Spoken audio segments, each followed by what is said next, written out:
Hello दोस्तों, नमस्कार। स्वागत है आप सभी का अपने नए YouTube channel collection of maths पर। तो दोस्तों, कल के मैंने वीडियो में 20 से 30 तक के सभी ऑब्जेक्टिव प्रश्नों का हल किया था और आज हम लोग 31 से लेकर के 40 तक के सभी प्रश्नों का हल करने वाले हैं। ये जो ऑब्जेक्टिव आपका कराया जा रहा है वो बिहार बोर्ड की तैयारी के लिए जो बीबीडी गाइड आता है उसी का ये ऑब्जेक्टिव क्रमानुसार कराया जा रहा है। तो हमारे वीडियो को लास्ट तक ज़रूर देखें, आपको बिल्कुल ही आसान तरीके से समझ में आएगा। तो चलिए क्लास को स्टार्ट करते हैं। आपका पहला नंबर प्रश्न कहता है कि 45 तथा 60 का मासा है। देखिए साइड में क्या पूछा है वो भी हमने दर्शा दिया है। तो 45 तथा 60 का मासा जो होगा, देखिए कैसे मासा बोले तो HCF। पहला नंबर कितना है 45 और कितना 60। तो देखिए 45 को हम लोग लिख सकते हैं बच्चा की तरीक़ा से बनाते हैं। आपको देखिए 3 से 15, फिर 3 से लगेगा तब 5, तो लिख सकते हैं 3 गुना 3 गुना 5। अब देखिए 60 को हम लोग लिख सकते हैं किस प्रकार से, तो 2 से लगाएंगे 30 हो जाएगा, 2 से लगाएंगे 15 हो जाएगा, 3 से लगाएंगे 3 पचे 15 हो जाएगा। तो 2 गुना 2 गुना 3 गुना 5। ठीक है। अब आप देखिए दोनों में मिल क्या रहा है, इसीलिए आपका जो HCF होगा, यानी जो दोनों में मिलता है उसी को हम HCF कहते हैं। ठीक है।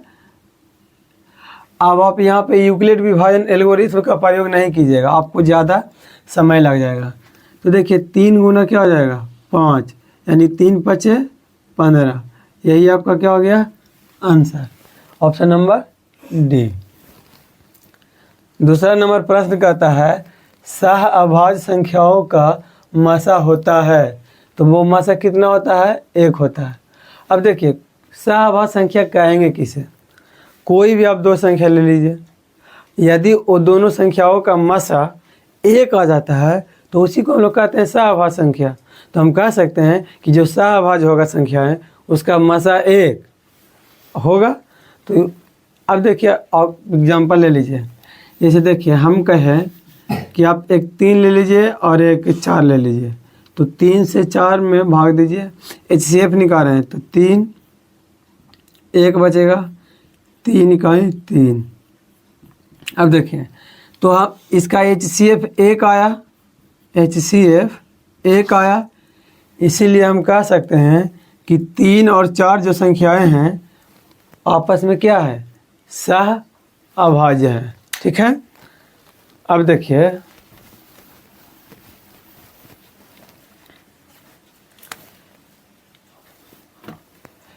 तैंतीस नंबर प्रश्न आपका कहता है 144 के अभाज्य गुणनखंड में 2 का घातांक क्या है।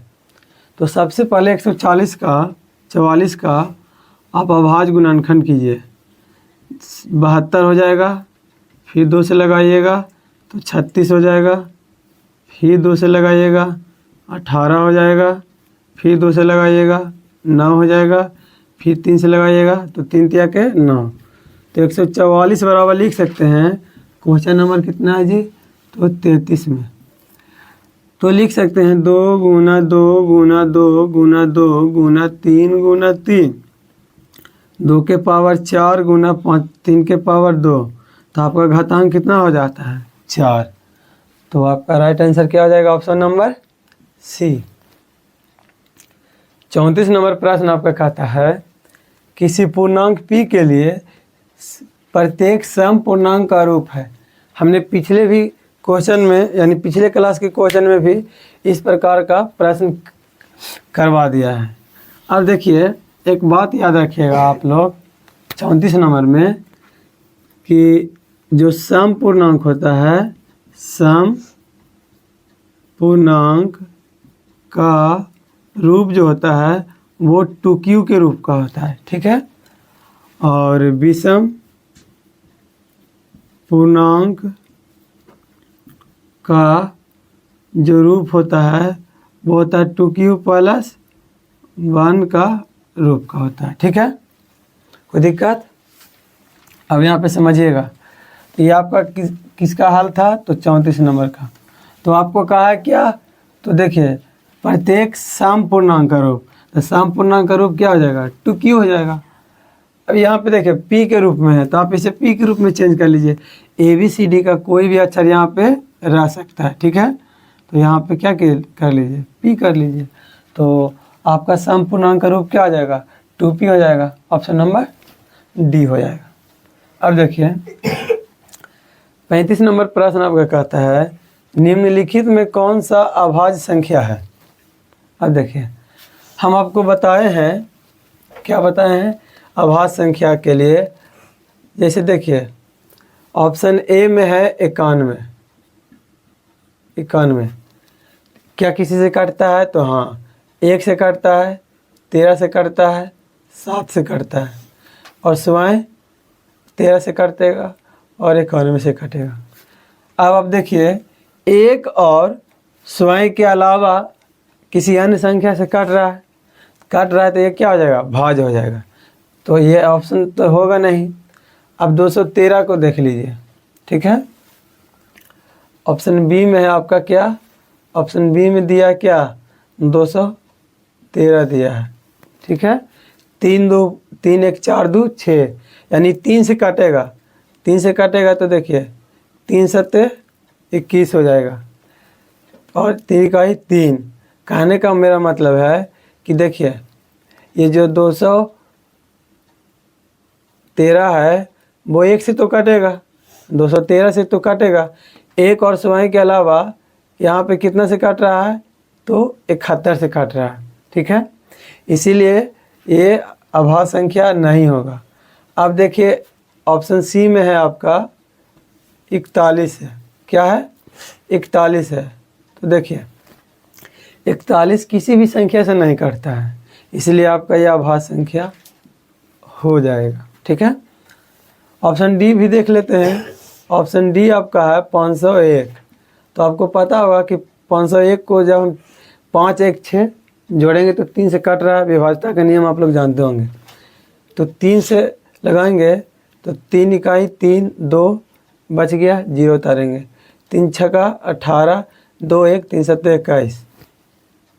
अब देखिए 6 7 13 1 14। तो कहने का मेरा मतलब है कि जो 501 है 1 से काट रहा है, 500 1 से काट रहा है, 167 से काट रहा है, 1 और स्वयं के अलावा तीसरा संख्या है ना यहाँ पे जो काट रहा है, इसीलिए आपका भाज्य संख्या होगा, अभाज्य नहीं। यानी ऑप्शन नंबर सी ही आपका क्या हो जाएगा? राइट आंसर हो जाएगा। 36 नंबर प्रश्न कहता है 8 के पावर 0 और गुना 2 के पावर 0। तो आप 7 या 8 क्लास में पढ़े होंगे कि देखिए 36 नंबर में कि 8 के पावर 0 गुना 2 के पावर 0। और हम आपको देखिए आप लोग जानते होंगे कि किसी भी संख्या के पावर जब 0 होता है तो उसका मान कितना होगा? 1 होगा, गुना इसका भी मान कितना हो जाएगा? 1 हो जाएगा। तो 1 गुना 1 2 हो जाएगा। यही आपका आंसर हो गया। कोई दिक्कत? अब देखिए 37 नंबर प्रश्न आपका कहता है कि 0.7 के रेकरिंग है और इसे हमको P/Q के रूप में लिखना है। देखिए हल्का हल्का प्रश्न है, बट आपके एग्जाम 2021 में पूछ लिया गया है। ठीक है, अब आप देखिए 37 नंबर जो आपका प्रश्न है, ठीक है, अब देखिए 0.7 पर एकरिंग है, तो जितना पर एकरिंग 36 है, नहीं 36 हो गया जी, 37 है क्या? आंसर कहाँ? 36 का ये है। अच्छा ये आंसर ठीक है, कोई दिक्कत नहीं है। अब यहाँ पे देखिए 37 नंबर आपका कहता है 0.7 के रेकरिंग हो जाएगा, तो क्या करेंगे? 7 लिख देंगे, और जितना संख्या के ऊपर रेकरिंग रहता है बटा में उतना 9 दिया जाता है। यहाँ पे संख्या 7 के ऊपर एक संख्या के ऊपर एक रेकरिंग है, तो बटा में केवल 1 9 होगा। यदि काटेगा तो आप लोग काट दीजिएगा, नहीं कटेगा तो यही आपका क्या हो जाएगा? आंसर हो जाएगा। तो 7/9 ही इसका क्या हो जाएगा, राइट आंसर हो जाएगा। ठीक है। 9वां नंबर है, निम्नलिखित में से कौन अपरमेय नहीं है। अपरमेय नहीं है का मतलब परमेय है, यही ना पूछ रहा है। तो अब देखिए 38 नंबर में पाई। आपको पता होगा कि पाई का मान, देखिए पाई का मान जो होता है 3.141414 डॉट डॉट डॉट अनंत तक चला जाता है। इसीलिए पाई क्या है, अपरमेय संख्या है, जबकि हमको क्या कह रहा है, अपरमेय नहीं है। तो ये तो परमेय है, ये आंसर होगा नहीं। √7, आपको पता होगा कि √7 का मान पूरा नहीं निकलता है, पूरा वर्गमूल नहीं निकलता है, इसलिए अपरमेय संख्या नहीं है। यानी ये अपरमेय संख्या नहीं है, यानी आपको परमेय खोजना है। तो ये तो अपरमेय हो गया। अब देखिए √2/√5, आपको पता होगा कि √2 का नहीं तो मान निकलता है और नहीं तो √5 का मान निकलता है, इसलिए दोनों संख्या अभाज्य क्या हो जाएगा, अपरमेय हो जाएगा। जबकि हमको कह रहा है कि अपरमेय नहीं है, यानी आपको परमेय खोजना होगा। तो ऑप्शन नंबर डी ही क्या हो जाएगा, सही हो जाएगा। कैसे, तो देखिए ऑप्शन डी में दिया गया है, डी में क्या दिया गया है, तो 3√75 कितना हो जाएगा, 48 हो जाएगा। ठीक है। अब यहाँ पे देखिए 3 रूट, इसको गुना करेंगे तो 25 तिया 75 बटा √16 तिया 48। ठीक है। तो 3 गुना 25 का निकलेगा 5 और रूट रह जाएगा 3, 4 का निकल जाएगा और रूट रह जाएगा 3, ये से ये आपका काट जाएगा। तो 3 × 5 = 15, 15/4। अब 15/4 आपको पता होगा कि इसे हम ये P/Q के रूप में है, इसीलिए क्या है, अपरमेय नहीं है, बल्कि क्या है, परमेय संख्या है। ठीक है। अब देखिए 39 नंबर आपका क्या कहता है, तो 39 नंबर प्रश्न आपका कहता है, निम्नलिखित में किसका दशमलव प्रसार अशांत है। तो देखिए 39 नंबर में आप आइएगा, ऑप्शन ए में आपका है कितना है, तो 23/50 है। ठीक है। आपको अंश से कोई मतलब है नहीं, इससे आप दुश्मनी रखिएगा, तो ये आपका 23 हो जाएगा। 50 को जब हम अभाज्य गुणनखंड करेंगे तो 2 से लगाएंगे तो 25 हो जाएगा, फिर 5 से लगाएंगे तो 5 × 25 हो जाएगा। तो 2 × 5 × 5 यानी 23/2 × 5 के पावर 2 क्या हो जाएगा। अब देखिए दशमलव प्रसार अशांत है। जब भी किसी संख्या का रूप, जब भी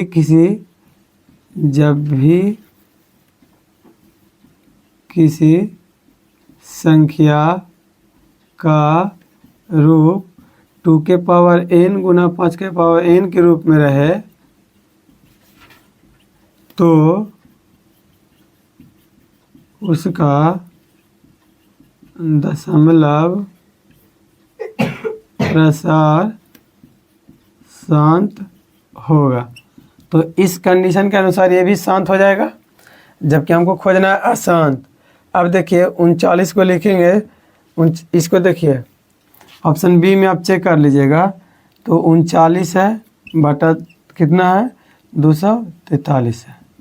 तो 13 तिया 39 और इसे 3 से लगाएंगे तो देखिए 3 × 3 × 3 × 3 हो जाएगा। ठीक है। आप इसे 243 को आप साइड में निकाल लीजिए, तो देखिए 243 को लगाइएगा तो 3 से तो 8, 1 3 से 27, फिर 3 से तो 9, फिर 3 से तो कितना हो जाएगा, 3 तिया 9, तो 1 3 और हो जाएगा। ठीक है। 1 से 1 काट दीजिएगा तो 13 3 के पावर 4। देखिए यहाँ पे 2 के पावर m × 5 के पावर n के रूप में नहीं है, यहाँ पे 3 के पावर mn कुछ भी मान लीजिए है, इसलिए यही आपका क्या हो जाएगा, अशांत हो जाएगा। ऑप्शन नंबर बी आपका क्या हो जाएगा, सही हो जाएगा। ऑप्शन सी आप चेक कर लीजिएगा, तो देखिए ऑप्शन सी आपको हम चेक करके बता देते हैं। तो देखिए ऑप्शन सी में दिया गया है कि 25/1600, ठीक है, 25/1600। तो 1600 को आप तोड़ लीजिएगा, तो 1600 को देखिए तोड़िएगा तो 2 से तो 800 हो जाएगा, फिर 2 से 400 हो जाएगा, फिर 2 से लगाइएगा तो 200 हो जाएगा, फिर 2 से लगाइएगा 100 हो जाएगा, फिर 2 से लगाइए 50 मरतबे, फिर 2 से लगाइए 25 मरतबे, फिर 5 से लगाइए 5 हो जाएगा। तो देखिए हम 25 यहाँ पे सी में लिख देते हैं, देखिए 25/1600, ठीक है, 25। अब बटा में लिख सकते हैं कितना, तो 2 गुना 2 गुना 2, 1 2 3 4 5 6, 2 गुना 2 गुना 2 और गुना 5। अब देखिए 5 से 5 पापा से काट दीजिए, कोई दिक्कत नहीं है। अब 5 बटा में आपका कितना हो जाएगा, 2 के पावर 1 2 3 4 5 6, ठीक है। तो केवल 2 के पावर के रूप में भी रहेगा, आप नहीं भी काटते तो देखिए 2 के पावर m गुना 5 के पावर n के रूप में आता है, या तो केवल 2 के पावर n भी रह सकता है, या तो केवल 5 के पावर n के रूप में भी रह सकता है, ठीक है। इसलिए इसका दशमलव प्रसार क्या हो जाएगा, शांत ना हो जाएगा। तो ये तो आपका आंसर था नहीं, हम तो आपको निकाल के बता रहे हैं। जब आप 625 का निकालिएगा तो देखिए 625 के निकालिएगा तो 5 125, फिर 5 से लगाइएगा तो कितना हो जाएगा 25, फिर 5 से लगाइएगा तो 5।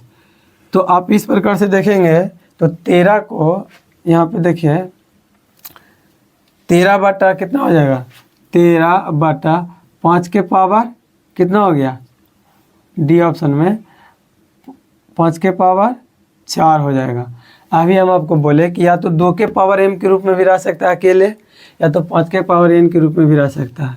इसीलिए ये आपका क्या है, शांत है। यानी यही एक संख्या था जिसका अभाज्य गुणनखंड केवल 3 के रूप में आया था, ठीक है, 2 और 5 के अलावा। उम्मीद करते हैं कि आप समझ रहे होंगे। अब देखिए